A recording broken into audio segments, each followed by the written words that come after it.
Turning now to 7 Up Front, we're focusing on the efforts tonight to fight addiction in Michigan. More than 185 people die from drug overdoses every day in the United States. That's almost 8 people, sadly, every hour.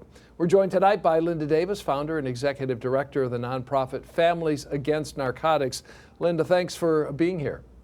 Thank you so much, David, for having me. Let's start with the work the organization is doing with local police departments in this fight against addiction. And how is that making a difference? Well, I really think that our work with the police departments are twofold. Number one, it really starts to mend relationships with the police and the community. I also think it goes a long way in reducing the stigma of addiction. In the past, police officers have always arrested people with drug addictions and looked at penalties for that. They're now more attuned to the fact that addiction is a disease, and they are willing to help people access treatment rather than being punitive. It is rehabilitation that's taking place.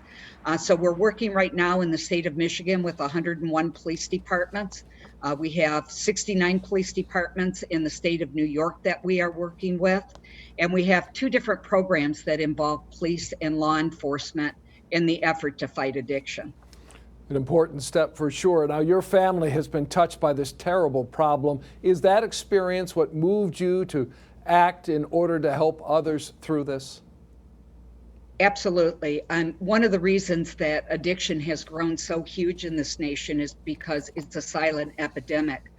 We shame people that have addictions and their families, and we somehow think that they are less than and not worthy.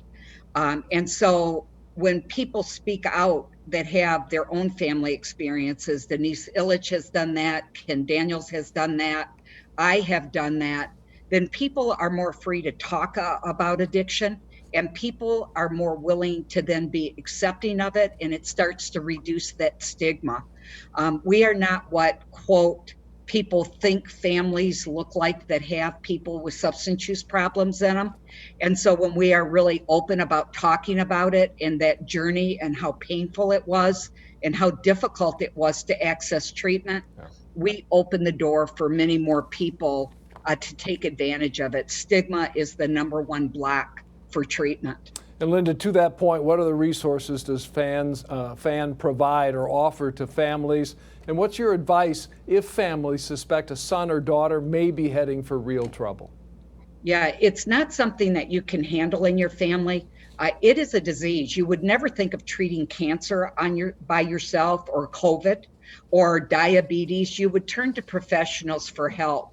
So reach out to an organization like Families Against Narcotics, and if we're not in your area, to another organization that deals with this on a daily basis to help you navigate this system. I made a lot of bad choices when I was doing this with my family member because I didn't know. And I thought I was doing the right thing, and I really wasn't. We have family coaches that will work with families to help you navigate and to understand addiction and what you do to help your loved one and what you might be doing to get in the way of their recovery. Really an important message, Linda, and I thank you for sharing it with us tonight. Thank you so much for having me, Dave. Always glad to help out. Linda Davis is the founder and executive director of the nonprofit Families Against Narcotics.